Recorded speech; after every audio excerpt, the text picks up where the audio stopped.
በአማራ ክልል ያለው ሰላም መረጋገጥ በኦሮሚያ በኩል ያለው ነገር ያው በተለያየ መንገድ እንደምንሰማው እንደምንረዳው የኢትዮጵያ የጦር አዛዦች እንደሚናገሩትም የኦሮሞ ነጻነት ሰራዊት ጉዳይ በአብዛኛው ወደ መጨረሻው ምዕራፍ እየሄደ መሆኑ በእርግጠኝነት እየተናገሩ ነው። ቤዝ የሚሏቸውን ወይ ደግሞ መቀመጫዎቹ የነበሩትም መቶ አጥቷል።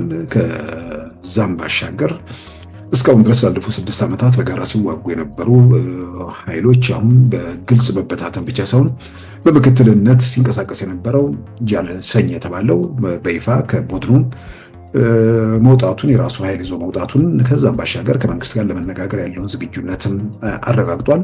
ስለዚህ የኦሮሞ ነጻነት ሰራዊት ጉዳይ 6 ዓመታት በኢትዮጵያ ፖለቲካ ውስጥ በኢትዮጵያ የለውጥ እንቅስቃሴ ውስጥ ትልቅ መከራ የደቀነ ኃይል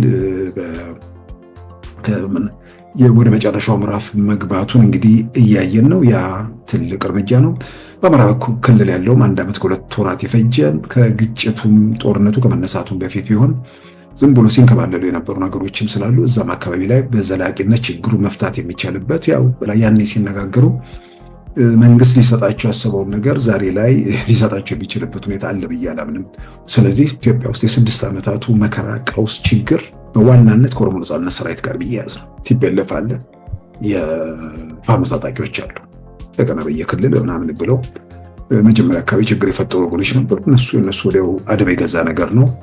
በእንደዛ መልክ አገሪቱ በቀውስ በመከራ ውስጥ የመጣችበት ሁኔታ አሁን የሚዘጋበት ወደ አንድ መቋጫ የምንሄድበት ምዕራፍ ይመስላል። በተለያየ መንገድ እንደምናየው በመንግስት ኃላፊዎችን በኩል የሚሰጡ መግለጫዎች እርግጠኝነትን የሚያሳዩ ናቸው። ያ ለኢትዮጵያን ትልቅ ተስፋ ነው። ወጥቶ ለመግባት የትኛውም የኢትዮጵያ ክፍል ተዘዋውሮ ለመስራት ያላቸው ዕድል ያሰፋል። ይሄ ሁኔታ በአጭር ጊዜ ውስጥ እልባት እንዲያገኝ ሁሉም የየራሱን ደግሞ አስተዋጽኦ ማድረግ አለበት።